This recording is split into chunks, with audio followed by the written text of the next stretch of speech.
మీరు తిడుతూ ఉంటే ప్రాంతీయ విద్వేషాలు రెచ్చగొడితే దాంట్లో కూర్చోబెట్టి ఎంతకాలం చేస్తారు? 12 సంవత్సరాలు తెలంగాణ వచ్చిన తర్వాత ఇంకా తెలంగాణలో ఉపాధి లేకపోయినా ఏమి లేకపోయినా దానికి ఆంధ్రుడే కారణం, దానికి పవన్ కళ్యాణే కారణం. పరిశ్రమల్లో ఈ లెక్కల్లో ఇంక మీరు ఎప్పుడు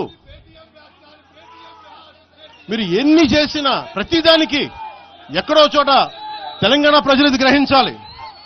ఉద్యోగాలు రాకపోయినా ఉపాధాలు రాకపోయినా ప్రతిదానికి ఆంధ్రోడు కారణం అంటే ఆంధ్ర ప్రజలు నిజంగా ఎందుకు వస్తారు ఇక్కడికి? తెలుగు చిత్ర పరిశ్రమ ఎందుకు వచ్చింది? ఎక్కడో మద్రాసులో ఉన్న తెలుగు చిత్ర పరిశ్రమ ఇక్కడ రావడానికి కారణం తెలంగాణ ప్రత్యేక రాష్ట్రం కావాలని కోరుకున్న నాయకులు చెన్నారెడ్డి గారు తీసుకొచ్చారు ఇక్కడికి. ఆయన తీసుకొచ్చారు ఇక్కడికి. 50 సంవత్సరాలు కలిసి ఉన్న రాజధాని ఇక్కడ సడన్ గా పోయి మీరు ఇక్కడ రాకూడదు అని కొంతమంది నాయకులు తెలంగాణ ప్రజలు వేరు. నేను మొదటి రోజు నుంచి చెప్తా ఉన్నా, పాలకులు వేరు, ప్రజలు వేరు. తెలంగాణకి అన్యాయం చేసిన పాలకుల్ని, దాంట్లో పవన్ కళ్యాణ్ కూడా వాడిని కూడా ఉరిదీశాను పర్లా. పాలకులు వేరు, ప్రజలు వేరు. మీరు పాలకులను తిట్టుకున్న ప్రజలను తిడితే, విద్వేషాలు రెచ్చగొడితే ఈ దేశం ఎటుపోద్ది? సూరత్ లో తెలుగు ప్రజలు ఉన్నారు. రేపొచ్చిన గుజరాతీ మనుషులందరూ గుజరాతీస్ అందరూ కూర్చొని తెలుగు వాళ్ళు ఇక్కడ ఉండకూడదంటే కుదురుద్ది అక్కడ?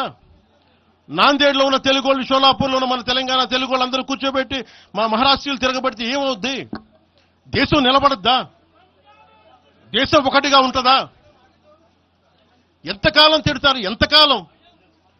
నేను అమిత్ షా గారిని అన్నారని చెప్పి నేను మాట్లాడగానే కూర్చోబెట్టి దానికి చిలవలు పలవలు చేసి నాకు తెలంగాణ అంటే పడదు, నాకు వీళ్ళంటే పడదు, వాళ్ళంటే పడదు, ఇన్ని సంవత్సరాలు 12 years కూర్చోబెట్టడం మేము ఒక చెరువుని కబ్జా చేసామంట. నాకేం పనిలేదా? నిజంగా మీరన్నట్టుగా కబ్జా చేస్తే ఇల్లు తగలబెట్టారా? నాది వచ్చి మీరు ఉంచుతారా నన్ను? ఒక్కొక్కళ్ళు కూర్చోబెట్టి 111 జీవోలు ఏమేం చేశారు అటు చూసిపోండి, అటు చూడండి.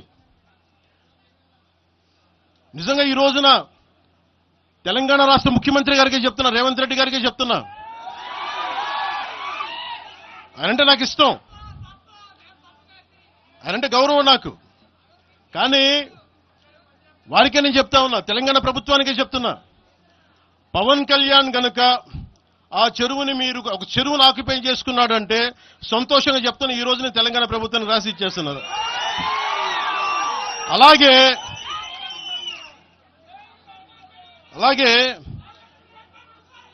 లెఫ్ట్ మేము వామపక్షవాదులు అని చెప్పి ఒక ఎనలిస్ట్ మాట్లాడతా,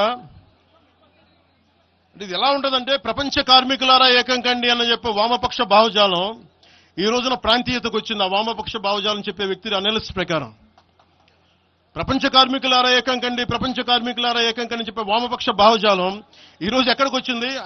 ఆయన చెప్పిన విధానం ప్రకారం ప్రాంతీయతకు వచ్చింది. కమ్యూనిజం ఎందుకు చచ్చిపోయిందంటే ఇలాంటి వాటి వల్ల చచ్చిపోద్ది. ఈరోజు గద్దర్ గురించి మాట్లాడతారు. బండెనక బండి కట్టి 16 బండ్లు కట్టి ఏ బండిలో పోతాం నిజాం సర్కార్ ఓడా అంటే అది ఈ రోజు మాకు వచ్చిన ప్రేమ కాదు. మాకు అది నా చిన్నప్పుడు చెప్పాను ఆ మాట, తర్వాత ఫస్ట్ మీటింగ్ లో చెప్పా. గద్దర్ గారు బతికున్నప్పుడు మీరందరూ ఏమయ్యారా? గద్దరన్న బతికున్నప్పుడు మీరందరూ ఎక్కడున్నారు? గద్దరన్న వెన్నులో బుల్లెట్లు దిగితే గద్దరన్న నా దగ్గరికి వచ్చాడు. ఒకటి అడిగాడు ఆఫీస్కి వచ్చి, మన జర్నలిస్ట్ కాలనీలో ఉండే జనసేన ఆఫీస్కి వచ్చి, అరే తమ్మి నాకు బుల్లెట్లు దిగినీరా, నాకు వెనకాల నన్ను స్వేచ్ఛగా రే అని పిలుచుకునే అంత చనువు మా ఇద్దరి మధ్య, నాకు బుల్లెట్లు దిగినీరా ఈ వెన్నులో, నడవాలంటే ఇబ్బందిగా ఉందిరా, నాకు కారులో పోవాలంటే ఆటోలో తిరగలేకపోతున్నా, ఒక అండంగా అడుగుతున్నా, హక్కుగా అడుగుతున్నా, బండి కొనివరా అంటే ఆయన ఒక 24 గంటలు 3 రోజుల్లోనో 2 రోజుల్లోనో బండి కొనిచ్చాను నేను ఆయనకి. ఇప్పుడు ఎందుకు చెప్తున్నానంటే ఆ రోజు నేను చెప్పుండొచ్చు, నేను చెప్పట్లా.